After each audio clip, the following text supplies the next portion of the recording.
कितने साल बाद हमने ऐसा देखा है कि आईपीएल स्टार्ट होने वाला है एंड ओपनिंग सेरेमनी नहीं होगी। ये वेरी गुड पॉइंट, मैं ये एक्चुअली नोट करके आया था। या भाई, ये भी पॉइंट होना क्योंकि चाहिए। It is an important point actually, क्योंकि हर साल हम लोग देखते हैं आईपीएल जितना बड़ा टूर्नामेंट इस पॉइंट ऑफ टाइम पे बन चुका है, not just in the cricketing world but in the world of sports in general, across the world जितने भी स्पोर्ट्स होते हैं उसमें फ्रेंचाइज लीग की अगर हम लोग बात करें तो IPL is right up there भाई। आई थिंक लास्ट ईयर की आईपीएल सेरेमनी, ओपनिंग सेरेमनी की बातें करें हम लोग तो it was the grandest ever, क्योंकि हर एक स्टेडियम में जाके अपनी ओपनिंग सेरेमनी करी अच्छा, थी। हाँ, और पहला जो ईडन गार्डन्स में उसमें शाहरुख खान और विराट कोहली को साथ में नचा भी दिया था। And I think Shreya Ghoshal थी या कौन थी, उन्होंने हर एक लैंग्वेज में गाना गाया था। मतलब वो काफी ज्यादा well thought out grand ceremony थी। ईडन गार्डन्स में तो क्राउड ही बहुत ज्यादा थी।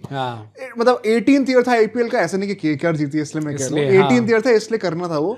वहां से डिप होके अब की कोई ओपनिंग सेरेमनी हो ही नहीं रही। ये क्यों हो रहा है, ऑडियंस को समझाओ। But it is rightfully so, क्योंकि बीसीसीआई ने अल्टीमेटली डिसीजन इसलिए लिया है क्योंकि चिन्नास्वामी स्टेडियम से भाई शुरुआत होनी है आईपीएल की।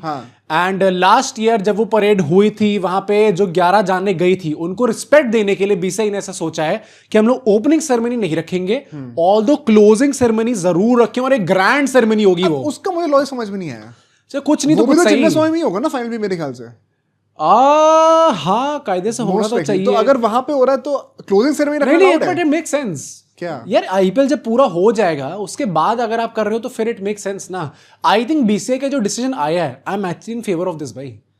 नहीं, मैं कह रहा हूँ, मैं फेवर में तो हुई, मैं ये कह रहा हूँ कि बाद में भी मत रखो फिर। नहीं, फिर तो मैचेस ही नहीं रखने चाहिए। नहीं, हाँ, मजा कैसे आएगा? नहीं, मजे की बात नहीं है भाई। कैसे होगा? अरे देखो, जैसा दो एक्टरों को नाचते हुए ना दिखूं तो गलाबाजियां मारते हुए ना दिखूं। एक्टर एंड विराट कोहली को नाचते देखना। फाइनल तक पहुंचेंगे तो नाचेंगे। विराट कोहली भी एक्टर है अपने आप में, वो भी काफी अच्छा। अरे हाँ, काफी अच्छा एक्टर है विराट कोहली। शुरू हो गया भाई। नहीं, बट मेरे हिसाब से ऐसा है क्योंकि भाई नहीं, मैं कुछ गलत मीन नहीं कर रहा हूँ। मेरा सपना है कि मैं 10,000 रन बनाऊं टेस्ट मैच में। एक्टिंग तो अच्छी करी थी। क्या एक्टिंग करी थी उस टाइम पे बचपन से।